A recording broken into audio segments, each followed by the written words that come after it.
దేశానికి వెన్నెముకనే రైతులు. ఆ రైతు వెన్నెముక, ఆ రైతు నిటారుగా నిలబడాలి. ఈ దేశానికి వెన్నెముక రైతు అయినప్పుడు ఆ రైతును ఆదుకొని నిటారుగా నిలబెట్టే బాధ్యత కాంగ్రెస్ పార్టీ తీసుకుంది, మన ప్రజా ప్రభుత్వం తీసుకుంది. కాంగ్రెస్ పార్టీకి రైతు సంక్షేమం అనేది నినాదము కాదు, అది కాంగ్రెస్ పార్టీ విధానం.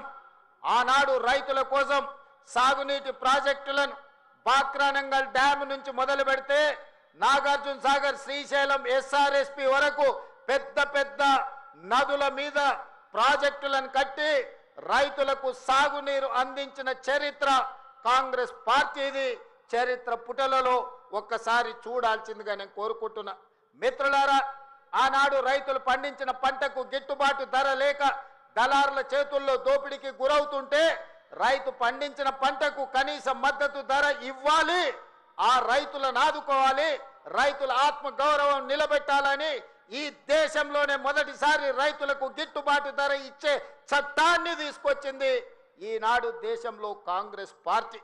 అదేవిధంగా మిత్రులారా, రైతులు పండించిన పంటను కొనడమే కాదు, పండించిన పంటకు 500 రూపాయల బోనస్ ఇచ్చి ఈరోజు దేశంలోనే అత్యధికంగా వరి ఉత్పత్తి చేస్తున్న రాష్ట్రంగా ఈ దేశంలోనే రానిచ్చింది ఏదైనా రాష్ట్రం ఉందంటే తెలంగాణ రాష్ట్రం ఉందని నేను చెప్పదలుచుకున్న. మిత్రులారా, ఆనాడు కరెంటు లేక, కరెంటు ఉన్న రైతుల మీద కేసులు కట్టి కరెంటు బిల్లుల కోసం పేలిపోతున్న ట్రాన్స్ఫార్మర్లు, కాలిపోతున్న మోటార్లు కష్టాలలో ఉంటే డాక్టర్ వైఎస్ రాజశేఖర రెడ్డి చేవెళ్ల నుంచి ఇచ్చాపురం వరకు పాదయాత్ర చేసి ఈ రైతాంగ కష్టాన్ని కన్నీళ్లను తూర్చడానికి దేశంలోనే మొదటిసారి ఉచిత కరెంట్ అనే గొప్ప పథకాన్ని తీసుకొస్తే ఈ రోజు భారతదేశంలో ఉన్న 100 కోట్ల రైతులకు వివిధ రాష్ట్రాలలో ఉచిత కరెంట్ వస్తుందంటే ఆనాడు చేవెళ్లలో కాంగ్రెస్ పార్టీ తీసుకున్న నిర్ణయం వల్ల ఈ రోజు 100 కోట్ల రైతులకు ఉచిత కరెంట్ అందుతుంది. ఆ పథకాన్ని తీసుకొచ్చింది కాంగ్రెస్ పార్టీ కాదా? ఒక్కసారి ఆలోచన చేయండి. మిత్రులారా, ఉచిత కరెంటే కావచ్చు, కనీస మద్దతు ధరే కావచ్చు, 500 రూపాయల బోనసే కాదు, అప్పుల్లో మునిగిపోయి ఆత్మహత్యలకు పాల్పడుతున్న రైతుల కోసం రైతు రుణమాఫీ చేయాలన్న ఆలోచనతోని ఆనాడు డాక్టర్ మన్మోహన్ సింగ్ గారు ఒక్క కలం పొడితో 72,000 కోట్ల రూపాయల రైతు రుణమాఫీ చేసి దేశం మొత్తం మీద రైతులను రుణ విముక్తులు చేసిన చరిత్ర ఆనాటిదైతే, ఈనాటి ప్రజాపాలనలో ప్రతి రైతుకు 2 లక్షల రూపాయల వరకు రుణమాఫీ చేస్తామని ఆనాడు నేను సమ్మక్క సారలమ్మ సాక్షిగా ములుగు నియోజకవర్గం నుంచి పాదయాత్ర మొదలు పెడితే మా మిత్రుడు ఉప ముఖ్యమంత్రి వర్యులు బట్టి విక్రమార్క గారు బోధు శాసనసభ నియోజకవర్గం ఆదిలాబాదులో నుంచి ఖమ్మం వరకు పాదయాత్ర చేసినప్పుడు 2 లక్షల రూపాయల రుణమాఫీ చేస్తామని మాటిచ్చి నేను మా మిత్రుడు బట్టి విక్రమార్క గారు తెలంగాణ రైతాంగానికి మాట ఇస్తే సంవత్సరం తిరిగే లోపలనే 25,35,000 మంది రైతులకు 21,000 కోట్ల రూపాయల రైతు రుణమాఫీ చేసి రైతులను రుణ విముక్తులను చేసిన చరిత్ర ప్రజాపాలన కాంగ్రెస్ పార్టీది. ఈ రోజు దేశానికే మనం ఆదర్శంగా నిలబడ్డాం. మిత్రులారా, ఇవాళ ఆనాడు చెప్పిన మాటలు కాదు, చెప్పినవే అదే విధంగా ఈనాడు రైతు భరోసా పథకం 9 రోజుల్లో 9,000 కోట్ల రూపాయలు పోయినసారి రైతు ఖాతాలో వేసి తుమ్మల నాగేశ్వరరావు గారి అధ్యక్షతన రైతులకు రైతు భరోసా వేసినాం. ఈనాడు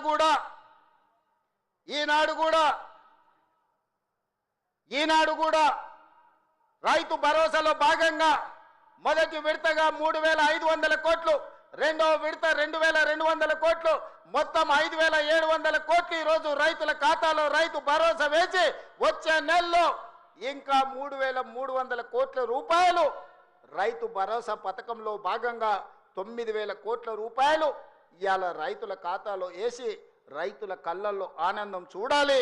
వ్యవసాయం దండగ కాదు, వ్యవసాయం పండుగ చేయాలని ఒక గొప్ప సంకల్పంతో ఈనాడు ఇక్కడ మనం ఈ కార్యక్రమం తీసుకున్నాం. మిత్రులారా, ఇంత మంచి పండుగ కార్యక్రమం చేసుకుంటూ రైతులను ఆదుకుంటూ రైతుల కష్టాలు తీర్చుకుంటూ సాగునీటి ప్రాజెక్టులు పూర్తి చేసుకుంటూ రైతుల అవసరాలు ఏమున్నాయో అడుగుతూ ఇల్లు తిరుగుతూ రైతులు పండించిన సన్న వడ్లను ఈనాడు పేదలకు 3,15,00,000 మంది తెలంగాణ బిడ్డలకు ఇవాళ సన్న బియ్యం, తెలంగాణ పండించిన బియ్యాన్ని ఇవాళ పేదలకు అందిస్తున్నాం.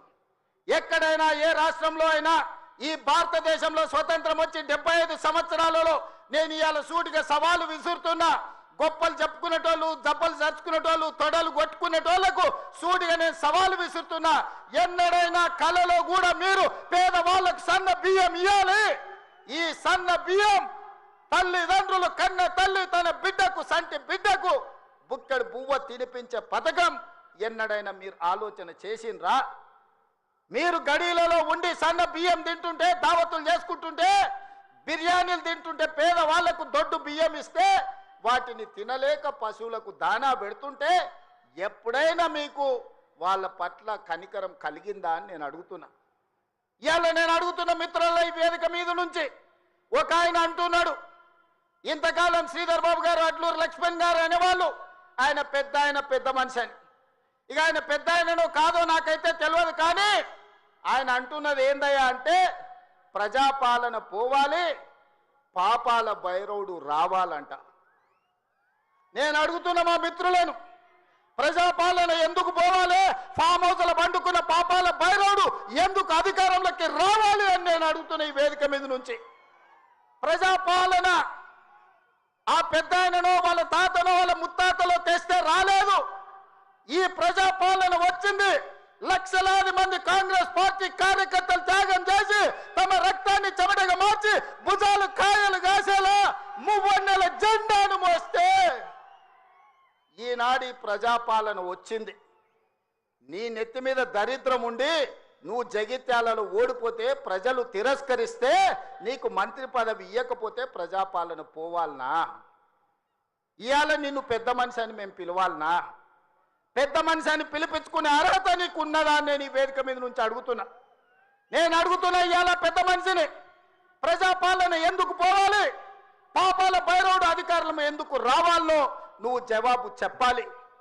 నీ పదవి కోసం, నీ అధికారం కోసం, నీ ఆకాంక్ష కోసం ఆనాడు 1983 చరిత్ర వెనక్కి వెళ్ళి ఆయన పుట్టు పూర్వతరాలు పుట్టు మచ్చలు ఇవ్వాలి. ఈ వేదిక మీద నుంచి నేను చెప్పదలుచుకున్నా. ఆయన నీతేంది, ఆయన జాతేంది, ఆయన దోస్తేందో ఇవాళ మీ అందరి ముందర నేను విజ్ఞప్తి చేయదలుచుకున్నా. మిత్రులారా, 1983లో తుమ్మల నాగేశ్వరరావు గారు సజీవ సాక్షి.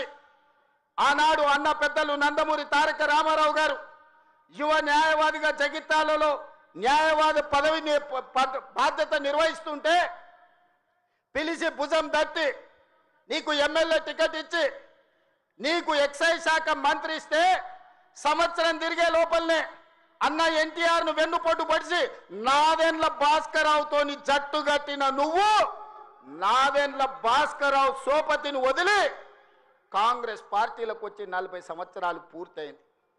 నేను అడుగుతున్నా పెద్ద మనిషిని, ఈ 40 ఏళ్ళు జగిత్యాల నియోజకవర్గమే కాదు కరీంనగర్ జిల్లాలో ప్రతి కాంగ్రెస్ పార్టీ కార్యకర్త 14 ఎన్నికల్లో 11 సార్లు ఎమ్మెల్యే, 3 సార్లు ఎంపీ, 1 సారి ఎమ్మెల్సీ, 14-15 సార్లు బీఫామ్ ఇస్తే దుఃఖాన్ని దిగముంగుకొని ఎన్టీఆర్ను వెన్నుపోటు పడిచిన నిన్ను, నాదెండ్ల భాస్కరరావు అనుచరుడైన నిన్ను ఎమ్మెల్యేగా, ఎంపీగా, ఎమ్మెల్సీగా ఏ ఎన్నికల్లో పోటీ చేసినా వేలాది మంది కాంగ్రెస్ పార్టీ కార్యకర్తలు నిన్ను భుజాల మీద మోసిన మాట నిజం కాదా? పల్లకిలో అసెంబ్లీకి పంపిన మాట నిజం కాదా? మిత్రులారా, 40 ఏళ్ళు నీ కోసం, నీ పదవి కోసం, నీ కుటుంబంలో జడ్పీటీసీ, ఎంపీపీ ఏ పదవి వచ్చినా నీ కుటుంబానికి ఇచ్చుకున్నా జగిత్యాల కాంగ్రెస్ పార్టీ కార్యకర్తలు మౌనంగా నీ కుటుంబానికి ఊడిగం చేసిన మాట నిజం కాదా? గ్రామంలో ఉన్నోడు గ్రామంలో ఉండాలి, మండలంలో ఉన్నోడు మండలంలో ఉండాలి, జిల్లాలో ఉన్నోడు నియోజకవర్గంలో ఉన్నోడు నియోజకవర్గంలో ఉండాలని పాపంది చేసింది నువ్వు కాదా? మొన్న నేను జగిత్యాల కార్యకర్తలను కలిస్తే ఒక్కొక్కరు తమ కష్టాలను మనసు విప్పి మాట్లాడుతుంటే నాకు ఆశ్చర్యపోయినా. గాంధీ భవన్ చూసి ఒక నాయకుడు చాలా సంవత్సరాల తర్వాత మెట్రోలో పోతుంటే గాంధీ భవన్ కనిపిస్తే ఆనందంతో కన్నీళ్లు గారిని, ఆనంద బాష్పాలు గార్చిన మెట్రోలో నన్ను ఇట్లా గాంధీ భవన్ చూసిన మా నాయకుడు ఎన్నడూ నన్ను గాంధీ భవన్కు తీసుకుపోలేదని చెప్తుంటే నాకు నిజంగా మనసులో కలుక్కుమన్నది, ఇట్లాంటి కర్కోటకులైన నాయకులు ఉంటారా అని. అలాంటి నాయకుని కూడా జగిత్యాల ప్రజలు 14 సార్లు బీమా ఇస్తే ఎన్నోసార్లు ఓడిపోయినా వదలకుంటేనే ఆయన వెనకాల నిలబడి, ఆయనకు అండగా నిలబడి ఆయన భుజాల మీద మోస్తే ఒక్క ఏడాది పదవి లేకపోతే మీ గుండెల మీద దాన్ని మిమ్మల్ని మోసం చేసి పారిపోతాడా అని నేను అడుగుతున్న మిత్రులారా, ఇది న్యాయమా? ఇదేనా నీ జాతి, నీ నీతి? ఈ వయసులో నువ్వు 40 ఏళ్ళు నీ జెండా మోసి నిన్ను మోసిన కార్యకర్తల గుండెల మీద దాన్ని మోసం చేసి శత్రువు సంతను చేరుతావా? శత్రువు సంకలు చేరి ప్రజాపాలన పోవాలంటావా? ఇట్లాంటోడు పెడితే పెళ్లి కోరుకున్నాడంట, పెట్టకపోతే సావు కోరుకున్నాడంట. ఇంతకంటే ఉదాహరణ ఇంకేమన్నా ఉందా? నేను అడుగుతున్న పెద్ద మనిషిని, ఈ ప్రజాపాలన ఎందుకు పోవాలి?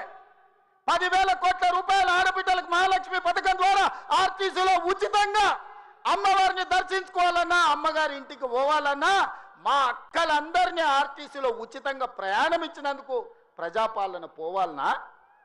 తెలంగాణ ఉద్యమంలో సమిధలైన శ్రీకాంతాచారి, వేణుగోపాల్ రెడ్డి, ఈశాన్ రెడ్డి, కానిస్టేబుల్ కిష్టయ్య ఆదర్శంగా మొదటి సంవత్సరంలోనే 70,000 ప్రభుత్వ ఉద్యోగాలు ఇచ్చి గ్రూప్ 1, గ్రూప్ 2, గ్రూప్ 3, గ్రూప్ 4 డాక్టర్లను, ఇంజనీర్లను 70,000 ప్రభుత్వ ఉద్యోగాలు ఇచ్చినందుకు ఈ ప్రజాపాలన పోవాలనా? ఆనాడు ఒరేస్తే ఉరేసుకున్నట్టే అని మాట్లాడిన నువ్వు నీ ఫామ్ హౌస్లో 150 ఎకరాలలో ఒరేసుకొని 4,200 రూపాయల క్వింటాలు అమ్ముకొని నువ్వుంటే, రైతులు ఆత్మహత్యలు చేసుకుంటుంటే 8,000 కొనుగోలు కేంద్రాలను తెరిచి ఉత్తమ్ కుమార్ రెడ్డి గారు 2,58,00,000 మెట్రిక్ టన్నులు ప్రతి సంవత్సరం ఒడ్లు కొన్నందుకు ప్రజాపాలన పోవాలనా? సన్నబియ్యం, సన్న ఒడ్లు వండించి సంటి పిల్లలకు సన్నబియ్యం తినిపిస్తున్నందుకు ప్రజాపాలన పోవాలనా? 3,15,00,000 17 మంది ఈరోజు సన్నబియ్యం తింటున్నందుకు ప్రజాపాలన పోవాలనా? ఇవాళ పేదవాళ్ళు డబుల్ బెడ్రూమ్ ఇల్లు అంటివి, డబ్బా ఇండ్లు వద్దంటివి, కొడుకు కోడలు ఉంటే ఏడ ఉంటారంటివి, అల్లుడు బిడ్డ పండుగకు వస్తే ఏడవంటారంటివి, కుక్క పిల్ల గొర్రె పిల్ల ఉంటే ఏడ కట్టేయాలంటివి. నేను అడుగుతున్న ఈడు ఉన్న మా యువకులను, మీ ఊర్లో డబుల్ బెడ్రూమ్ ఇల్లు వచ్చిందా? ఆ దరిద్రుడు మీకు ఇల్లు ఇచ్చిందా? 10 ఏళ్ళు మీకు ఇల్లు ఇవ్వలే కానీ ఎర్రవల్లి ఫామ్ హౌస్లో 1000 ఎకరాలలో ఆయన గడి నిర్మించుకున్నాడు. జన్వాడలో కొడుకు ఫామ్ హౌస్ నిర్మించుకున్నాడు. మోయినాబాద్లో తాటి చెట్టు నిర్మించుకున్నది. శంకర్పల్లిలో ఆయన బిడ్డ నిర్మించుకున్నారు ఫామ్ హౌస్. ఉండడానికి గడిగా ప్రగతి భవన్ కట్టుకున్నాడు. వాస్తు సక్క లేదని సచివాలయాన్ని కట్టుకున్నాడు. మీ పేదలకు ఎవరికన్నా ఇల్లు ఇచ్చిండా? సంవత్సరానికి 2 లక్షల ఇల్లు ఇచ్చుంటే కూడా పేదలకు ఈ 10 ఏళ్లలో 20 లక్షల మంది పేదలు ఈరోజు ఇల్లు కట్టుకునేటోళ్ళు కదా. తండాలలో, గూడాలలో, మారుమూల పల్లెల్లో ఉన్న ఆదివాసీలు, లంబాడీలు, గిరిజనులు, లేకపోతే ఇతర పేదలు ఇల్లు కట్టుకునేటోళ్ళు ఉండేటోళ్ళు కదా. 20 లక్షల కోట్లు ఖర్చు పెట్టినావు కానీ 20,000 ఇండ్లు కూడా పేదలకు ఇయ్యలేకపోయినావు. ఈరోజు 4.5 లక్షల ఇండ్లు పేదవాళ్లకు ఇందిరమ్మ ఇండ్లు ఇచ్చిన మాట నిజం కాదా? ఈరోజు మీ గ్రామాలలో ఇందిరమ్మ ఇండ్లు కట్టుకుంటున్నది నిజం కాదా? మిత్రులారా, గుండె మీద చెయ్యేసుకొని ఆలోచన చెయ్యండి. ఇలా పేదలకు 4 లక్షల 4.5 లక్షల ఇందిరమ్మ ఇండ్లు ఇచ్చినందుకు ప్రజాపాలన పోవాలనా? డబుల్ బెడ్రూమ్ ఇండ్లతో మోసం చేసిన పాపాల బైరోడు రావాలనా? ఒక్కసారి ఆలోచన చేయండి మిత్రులారా. ఇండ్లే కాదు, ఇల్లాలి కళ్ళల్లో ఆనందం చూడాలని 200 యూనిట్ల ఉచిత కరెంటు ప్రతి ఇంటిలో వెలుగులు నింపినందుకు, పేదవాడి కళ్ళల్లో ఆనందం చూసినందుకు ప్రజాపాలన పోవాలనా? ఇవాళ అదే కాదు, మహాలక్ష్మి పథకం ద్వారా ఆడబిడ్డలకు బస్సు ప్రయాణం ఇచ్చినందుకు ఈరోజు ప్రజాపాలన పోవాలనా అని నేను అడుగుతున్న మిత్రులారా. మీరు ఒక్కసారి ఆలోచన చేయండి. ఇల్లు ఇస్తమే, ఇంట్లో కరెంట్ ఇస్తమే, 500 రూపాయలకు సిలిండర్ ఇస్తమే, సన్న బియ్యం ఇచ్చి కడుపు నిండా బువ్వ పెడితే ఇందుకోసం ఈరోజు ప్రజాపాలన పోవాలనా? అంటే ఈ ప్రభుత్వాలు ధరల కూడిగం చేయాలి, గడీల ముందల బానిస బతుకు బతకాలనా అని నేను అడుగుతున్నా. ఇవాళ ఈ ప్రభుత్వం 70,000 ఉద్యోగాలు ఇచ్చింది, 21,000 కోట్ల రైతు రుణమాఫీ చేసింది. ఈ ప్రభుత్వం 28 నెలలలో రైతులకు 1,50,000 కోట్ల రూపాయలు ఖర్చు చేసిన మాట నిజం కాదా? ఆనాడు మా అక్కలీడు ఉన్నారు, పాలపిట్ట లెక్క బతుకమ్మ చీరలు ఇచ్చితే ఏం చేసిండ్రక్క? పొలాల కాడ పిట్టలను బెదరగొట్టడానికి గట్టి రవునా? ఎన్నడన్నా ఈ తెలంగాణలో ఏ ఆడబిడ్డ అన్నా బతుకమ్మ చీరలు కట్టుకున్నారా? ఎన్నడన్నా పండుగ చేసుకున్నారా? నేను ఇవాళ మా అక్కల్ని అడుగుతున్నా, ఇందరమ్మ చీరలు మా సీతక్క మీకు పంచుతే ఈరోజు వేలాది మంది పాలపిట్టలక్క చీరలు కట్టుకొని మా తమ్ముడు వచ్చిండు, మాకు చీర పెట్టిండు, మాకు సారె పెట్టిండు, మా తమ్ముడిని ఆశీర్వదించాలని ఇవాళ వేలాది మంది మా అక్కల ఆత్మగౌరవంతో కట్టుకురు. ఈ పక్కలు ఉన్న మా సోదరులు అమ్మో మా ఆవిడ కూడా మంచిగా అందంగా ఉందే ఏందో అనుకున్నా అని పాలపిట్ట చీరల భార్యను చూసి సంతోషపడుతురు. ఇవాళ 1 కోటి మంది ఆడబిడ్డలకు 1 కోటి చీరలు ఇచ్చినందుకు, ఇందిరమ్మ చీరలు ఇచ్చి వాళ్ళ కళ్ళల్లో ఆనందం చూసినందుకు ఇవాళ మేము దిగిపోవాలనా? 67 లక్షల స్వయం సహాయక సంఘాలకు మా సీతక్క 57,000 కోట్ల రూపాయల బ్యాంకు లింకేజ్ ఇచ్చినందుకు, ఆడబిడ్డల్ని శ్రీమంతులను చేసినందుకు మేము దిగిపోవాలనా? 1 కోటి ఆడబిడ్డల్ని కోటీశ్వరులను చేయాలనే లక్ష్యం పెట్టుకున్నందుకు ఈరోజు ప్రజాపాలన పోవాలనా? నేను అడగదలుచుకున్న ఇవాళ ప్రజాపాలన పోవాలి, పాపాల భైరవుడు రావాలి అనేటువంటి నేను ఈ వేదిక మీద నుంచి నిలదీయదలుచుకున్నా. నీకు సిగ్గు శరము ఏమైనా ఉన్నదా ఈ మాట మాట్లాడడానికని? నీకు పదవి రాకపోతే ప్రజాపాలన పోవాలనా? ఇవాళ రైతులను పొట్టన పెట్టుకొని ఈ పాపాల భైరవుడు చేసిన పాపాలు మీకు తెలియదా? ఈరోజు ఎన్ని పథకాలు ఏమేమున్నాయో నేను చెప్పితే రామాయణం అంతా రాసుకుంటే భారతం అంతా అయితే పథకాల గురించి మీకు అందరికీ తెలుసు.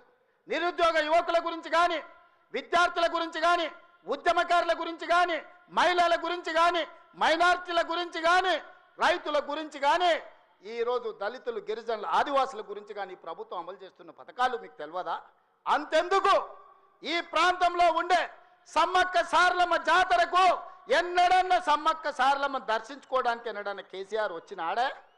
2 నెలల్లో 100 కోట్లు పెట్టి సమ్మక్క సారలమ్మ మందిరాన్ని ప్రపంచానికి ఆదర్శంగా నిర్మించినందుకు మేము దిగిపోవాలనా?